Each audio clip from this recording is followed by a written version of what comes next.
Then, siguro after ko mag-live. Sige.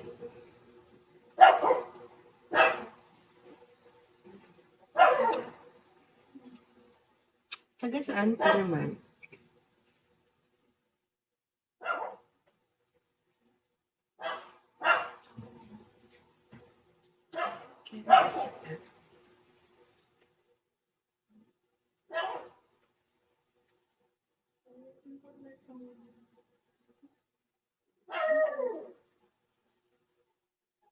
Oh, hello. Sige, later.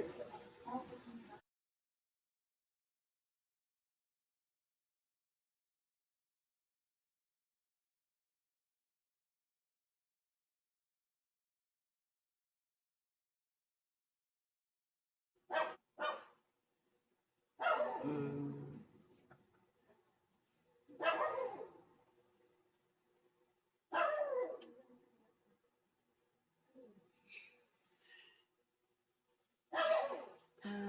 Mamaya ko na yun siya ma-replyan, ha. Nakapag-live na po ako dito dalawang beses 2 hours. Oh, kasi bago ka sahod dito, dapat ano yung account mo, naka-verify. So, pag verify mo yung account mo, sabi ng manager mo na pwede ka na mag-live, magpa-oras. Tapos, kasi di ko alam kung paano para kumita. Ano lang naman, kapag nakasali ka na, pag sinabi ng manager mo na pwede ka na magpa-oras, yun, nasa yun na lang, diskarte mo kung ano yung pwedeng gawin. Nasa iyo na lang yun kung ano diskarte mo para mabigyan ng beans dito.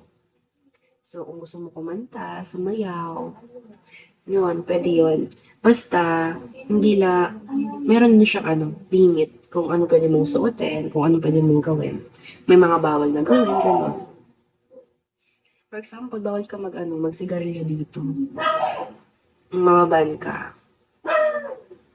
Tapos bawal ka rin magsuot ng masyadong open.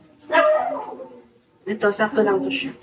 So ako, yung ginagawa ko para kumita dito is sumasayo ako. Sumasayo lang.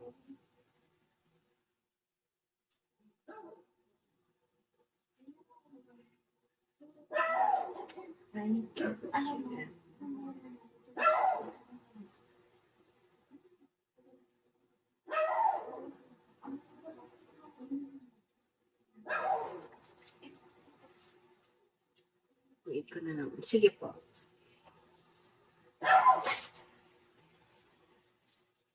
Yun, 1 hour na ako. Mag-e-end muna ako ng live, guys, okay? After nun, magle-live ako ulit. Maya-maya.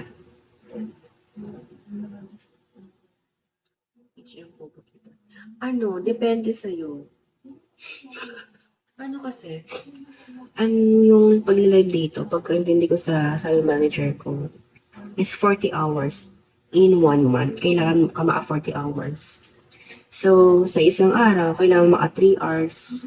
3 hours yung maximum.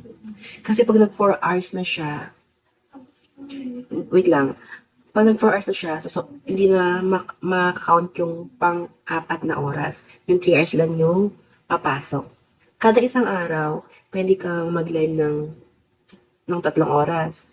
Pero pwede naman hindi siya tuloy-tuloy, like isang oras sa umaga, sa tanghali, sa gabi, ganon.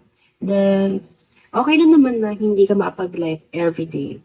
Basta, makompleto mo yung 40 hours in 1 month. Yeah.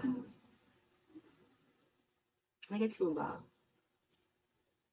So, ayun, mas maganda kasi pag natutoble, pag nabuo mo yung 40 hours, dumodoble yung kita mo. Yung sasahurin mo. Yeah.